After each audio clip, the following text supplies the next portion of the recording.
Bismillah, perkenankan saya berbagi beberapa hal terkait farmasetika, farmakokinetik, dan farmakodinamik obat amlodipin. Perkenalkan, nama saya Ananda Putri Alivia, mahasiswi jurusan Farmasi, Fakultas Matematika dan Ilmu Pengetahuan Alam Universitas Tadulako, Provinsi Sulawesi Tengah, Indonesia. Apa itu farmasetik, farmakokinetik, dan farmakodinamik?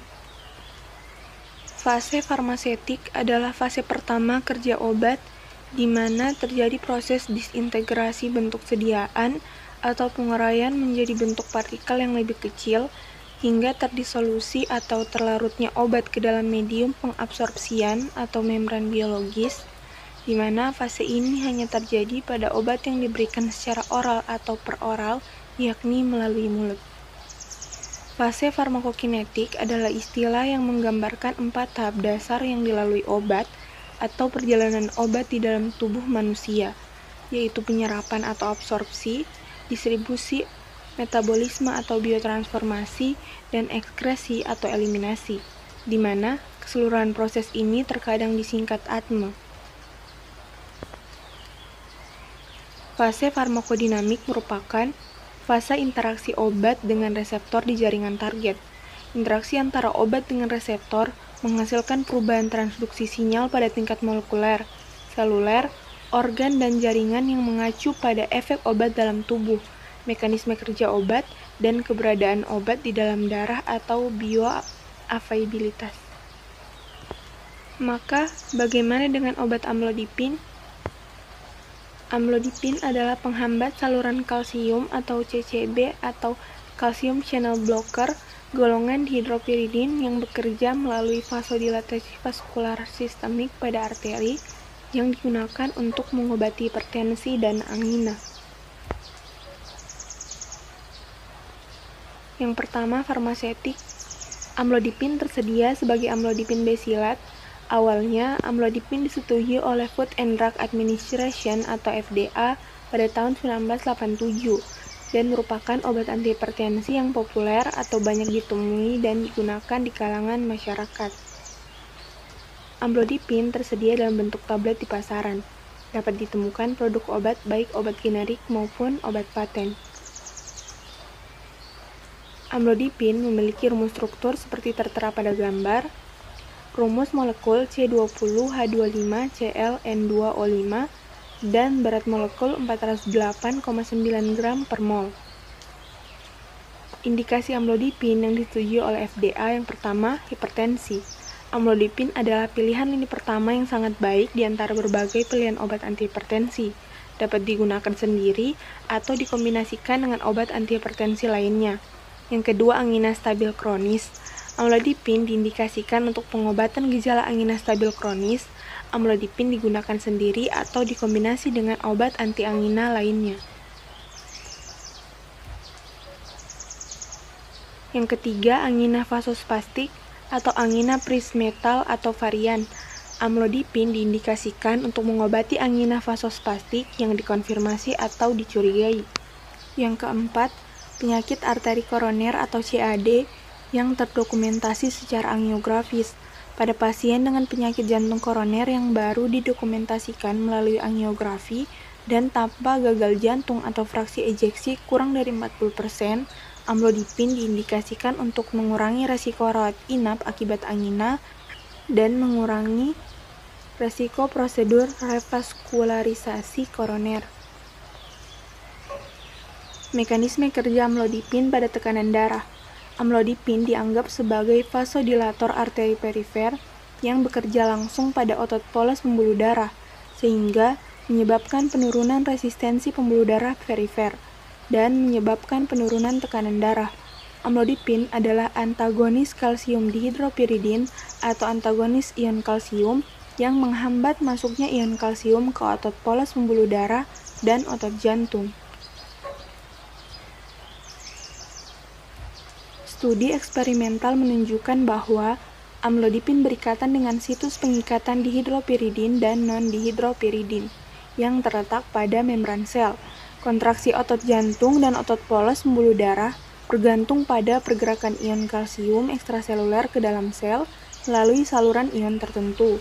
Amlodipin memblokir masuknya ion kalsium melintasi membran sel dengan selektivitas.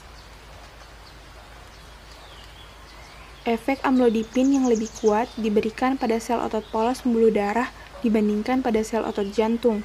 Tindakan langsung amlodipin pada otot polos pembuluh darah menyebabkan penurunan tekanan darah. Mekanisme kerja amlodipin pada angina. Mekanisme pasti bagaimana amlodipin meredakan gejala angina belum sepenuhnya diketahui hingga saat ini. Namun, mekanisme kerjanya kemungkinan ada dua. Yang pertama, amlodipin memiliki efek melebarkan arteriol perifer, mengurangi resistensi perifer total atau afterload terhadap fungsi otot jantung, karena detak jantung tetap stabil selama pemberian amlodipin. Penurunan kerja jantung mengurangi penggunaan energi miokard dan kebutuhan oksigen. Dilatasi arteri koroner utama dan arteriol koroner, baik di daerah sehat maupun iskemik, merupakan kemungkinan mekanisme penurunan tekanan darah amlodipin. Dilatasi menyebabkan peningkatan pengiriman oksigen miokard pada pasien yang mengalami kejang arteri koroner atau angina prismetal atau varian dan mengurangi vasokonstriksi koroner akibat merokok. Yang kedua, farmakokinetik. Penyerapan atau absorpsi, amlodipin diserap perlahan dan hampir seluruhnya dari saluran pencernaan. Konsentrasi plasma puncak dicapai 6-12 jam setelah pemberian oral. Perkiraan bioavailabilitas amlodipin adalah 64-90%. Kadar amlodipin plasma dalam keadaan stabil dicapai setelah 7-8 hari pemberian dosis harian berturut-turut, di mana penyerapan tidak dipengaruhi oleh makanan. Pasien dengan disfungsi hati mengalami penurunan pembersihan amlodipin, oleh karena itu ada peningkatan AUC sekitar 40% hingga 60%. Yang kedua, distribusi. Amlodipin memiliki ikatan protein plasma yang tinggi, sekitar 93%. Volume distribusi 21 liter per kilogram dan memasuki ASI. Onset, efek antihipertensi 24-48 jam. Durasi, efek antihipertensi lebih dari atau sama dengan 24 jam. Yang ketiga, metabolisme atau biotransformasi. Amlodipin banyak diubah sekitar 90% menjadi metabolit tidak aktif melalui hati, dengan 10% senyawa induk dan 60% metabolit ditemukan diekskresikan pada urin. Penelitian ex vivo menunjukkan bahwa sekitar 93% obat yang beredar terikat dengan protein plasma pada pasien hipertensi.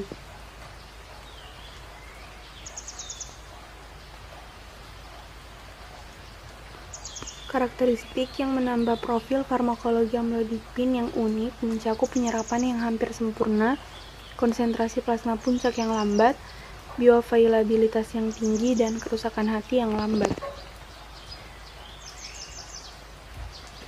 Yang keempat, ekskresi atau eliminasi.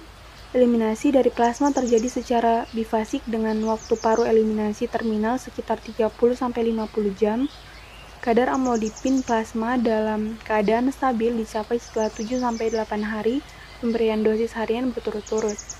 Amlodipin 10% diekskresikan sebagai obat tidak berubah melalui urin. Amlodipin dapat diberikan pada dosis normal pada pasien yang didiagnosis dengan gagal ginjal.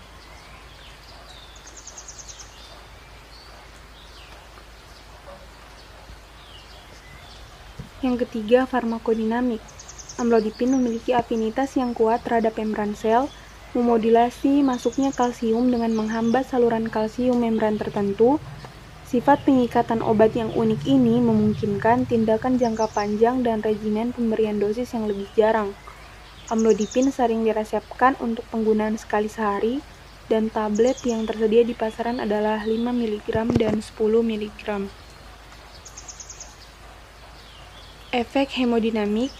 Setelah pemberian amlodipin dosis terapeutik kepada pasien yang didiagnosis menderita hipertensi, amlodipin menyebabkan vasodilatasi, yang mengakibatkan penurunan tekanan darah dalam posisi terlentang dan berdiri. Selama penurunan tekanan darah ini, tidak ada perubahan signifikan secara klinis pada detak jantung atau kadar katekolamin plasma dengan penggunaan jangka panjang. Pemberian amlodipin intravena akut mengurangi tekanan darah arteri dan meningkatkan denyut jantung pada pasien dengan angina stabil kronis. Namun, pemberian amlodipin oral dalam studi klinis tidak menyebabkan perubahan signifikan secara klinis pada denyut jantung atau tekanan darah pada pasien yang didiagnosis dengan angina dan tekanan darah normal.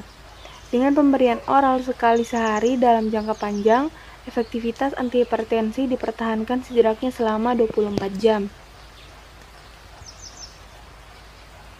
Efek elektrofisiologis, amlodipin tidak mengubah fungsi nodal sinoatrial atau SA atau konduksi atrioventrikular atau AV pada hewan atau manusia.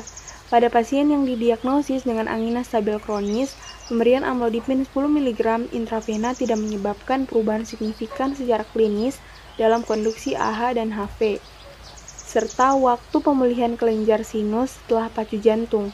Pasien yang diberikan amlodipin dengan beta blocker secara bersamaan memberikan hasil yang serupa.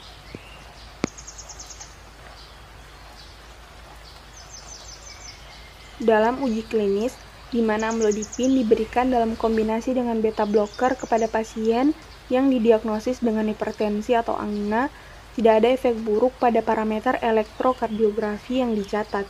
Dalam studi klinis yang hanya melibatkan pasien angina, amlodipin tidak mengubah interval elektrokardiografi atau menghasilkan blok AV tingkat tinggi. Tambahan, penghambat saluran kalsium banyak digunakan pada kehamilan, dan ACOG atau American College of Obstetrics dan Gynecology menyarankan agen lain seperti labetalol, nifedipin, dan metildopa. Namun, paparan amlodipin pada kehamilan tampaknya tidak berhubungan dengan peningkatan malformasi janin dibandingkan dengan obat antihipertensi lain atau hipertensi ibu tanpa pengobatan. Berdasarkan meta-analisis terbaru tahun 2022, amlodipin juga dapat digunakan dengan aman untuk hipertensi selama kehamilan. Pertimbangan menyusui, kadar amlodipin dalam ASI rendah dan kadar plasma pada bayi yang disusui tidak terdeteksi. Penggunaan amlodipin pada ibu selama menyusui tidak menimbulkan efek buruk pada bayi yang disusui. Oleh karena itu, amlodipin dapat diterima pada ibu menyusui. Namun, tentu saja untuk keefektifan terapi atau pengobatan, setiap pasien perlu berkonsultasi terlebih dahulu kepada tenaga medis seperti dokter dan apoteker untuk mendapatkan diagnosis, pemeriksaan yang sesuai, dan terapi obat yang sesuai dengan penyakit dan kondisi masing-masing pasien.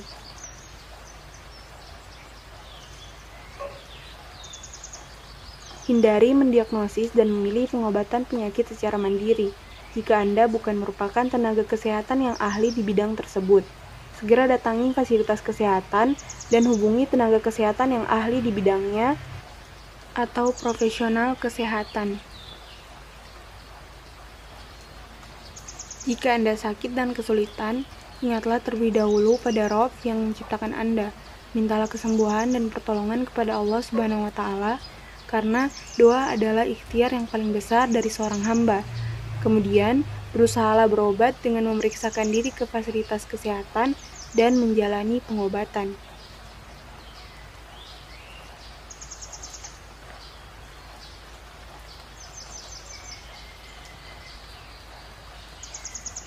Sekian yang dapat saya sampaikan. Mohon maaf atas segala kekurangan.